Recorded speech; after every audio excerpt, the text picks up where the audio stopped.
an animated flying Vermont flag. It was also during that brief period where the scroll was really cool. So we had an HTML scroll across the middle of the website with the breaking news. That's too high-tech for us, man. And it's so funny to look back on that as being an amazing web presence for a candidate, and now we have to look at YouTube and sites that, that are completely changing the game. I mean, what do you think, Garrett? A site like YouTube, what sort of effect does that have on the 2008 campaign right now?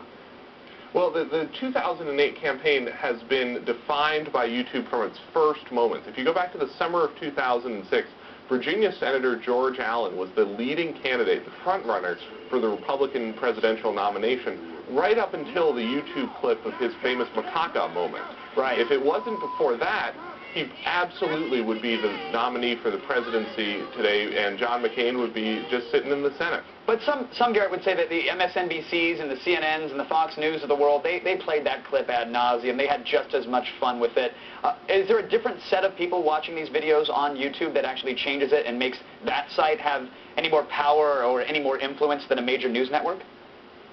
Sure. A couple of things make YouTube's power different from the cable channels. First is it breaks down the barriers of time and place, that it doesn't matter how long a clip is, and you can watch it on YouTube. You've got candidates posting whole hour-long speeches like Barack Obama's race speech that have been watched by millions of people online, or his Yes We Can video, but they haven't watched the whole thing, though, which ran to about 5 minutes, which is about 4 minutes and 30 seconds longer than you could have ever had a television ad run, even 4 years ago.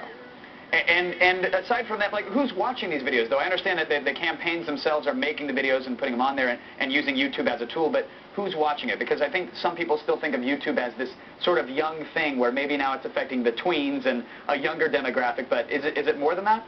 It's affecting whoever's plugged in. It's actually much more than that. The average age of a YouTube video watcher is in the mid-40s.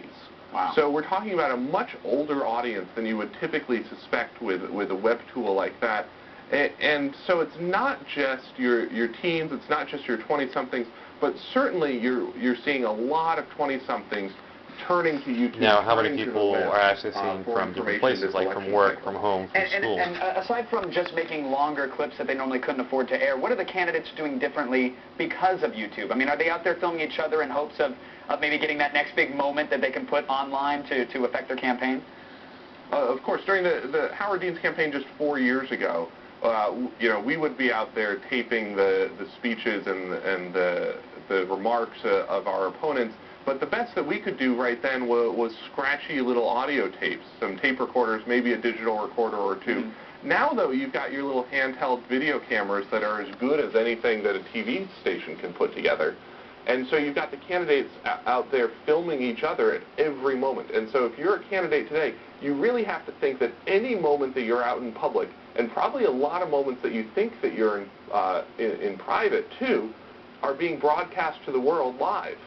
Yeah, and as a candidate, that's gotta wreak havoc with you, because no longer can you say, oh, that was an off-the-record meeting or dinner or conversation. Does it entirely change their lives that it's completely accessible on YouTube at any moment? Well, look at Barack Obama and what he's been struggling with the last couple of weeks. Now even the candidates' church sermons are fair game.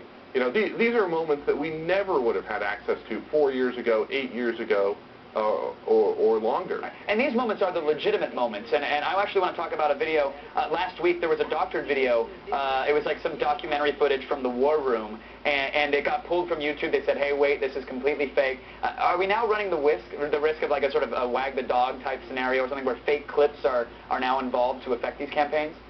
Yeah.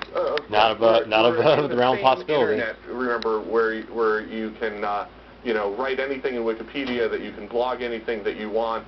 And so there definitely is a little bit of the buyer beware, the browser beware, right, in everything that we're seeing online. These fake videos can have a tremendous impact, because even though this particular one was removed, and it was about some of Hillary Clinton's advisors, yeah, that was removed, but on Drudge Report, that headline still remained for a day or two, saying that her advisors had said some things. So I'm wondering, is this going to lead to an increase in ambush ads? Are we going to see some really crazy attack ads where the level of ferocity is just dialed up to 11 because it's the internet, you can do whatever you want, let's throw the video up and see what happens?